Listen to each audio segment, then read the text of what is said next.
Nate's women's hockey team made history this weekend. The Ooks took their game outdoors, right, Tegan? That's correct, guys. It was the last game before the winter break for the Ooks, and it was a snowy matchup.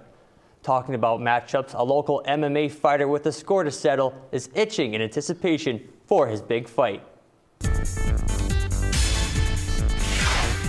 Ooks traveled away from their nest to take part in the first ever outdoor ACAC hockey game against the MacEwan Griffins.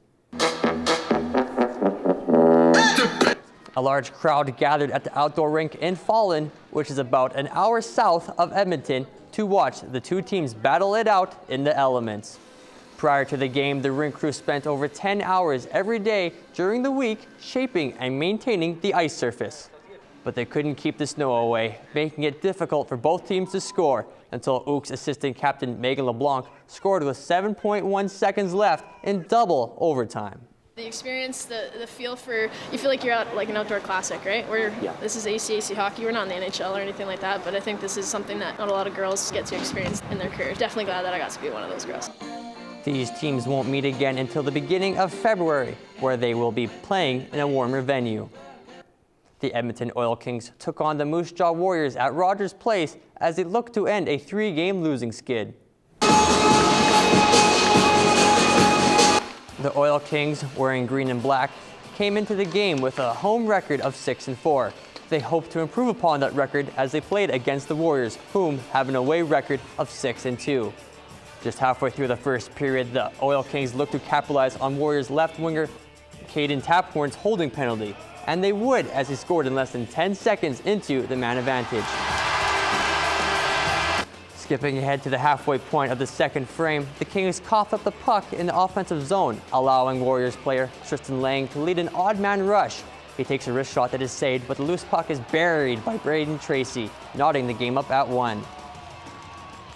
Later in the same period, similar looking 2-on-1 scenario with a similar ending as Moose Jaw slips it 5-hole, beating Dylan Miskew and making it a 2-1 affair.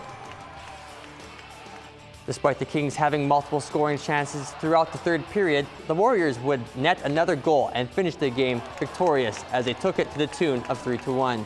The Oil Kings now sit at 14-10 on the season. After the game, Oil Kings defenseman Matthew Robertson would go on to say that in games, his team needs to play their style sooner rather than later.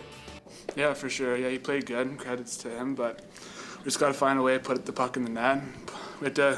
We made him look good. I mean, we had to put more pucks on net. And we took too long to start playing our game, and it showed in the game. The Edmonton Police Service took to the pitch for a fitting tribute for one of its fallen officers. The Woodall Cup started in 2015 after Constable Daniel Woodall was killed in the line of duty. He was a huge soccer fan, and so it was fitting that a charity game was set up as a memorial to the officer. The 4th annual Woodall Cup expanded to a 3-game tournament this year. EPS took on teams from the Edmonton Scottish United Soccer Club. For many police officers, this tournament is about remembering Woodall's spirit. It's that memory, right? We never forget. All of us, some of us worked with Dan. Some of us are brand new on the job, but we'll always hear of everyone who sacrificed for the job. Donations raised from the event went to the Zebra Child Protection Services. An Edmonton fighter is putting all of his energy into training as he prepares to enter the octagon when MMA Unified 35 comes to Edmonton later this week. All eyes are on Canadian up-and-comer Michael Hay, who is preparing for the biggest fight of his career. He's been spending countless hours in the gym, mastering his footwork, grappling, wrestling, and everything in between so that he's ready when he takes on Jamie Sherraj for the MMA Bantamweight title. I expect it to be a technical battle, a really good fight.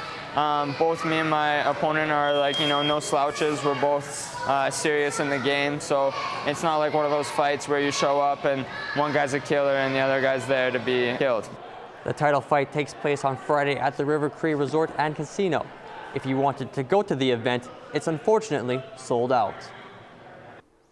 Wow, the women's outdoor hockey game seemed like it was a lot of fun. It really makes me happy that young women get to experience such cool events like that, especially in sports. Yeah, totally. I hope that other teams, not just the women, but the men as well get a chance to take part in the future. I couldn't agree with you guys more. Unfortunately, there hasn't been any official news about there being another outdoor game coming soon. That's been this week's look at Second Edition News. This is our last show. Happy holidays and see you next year.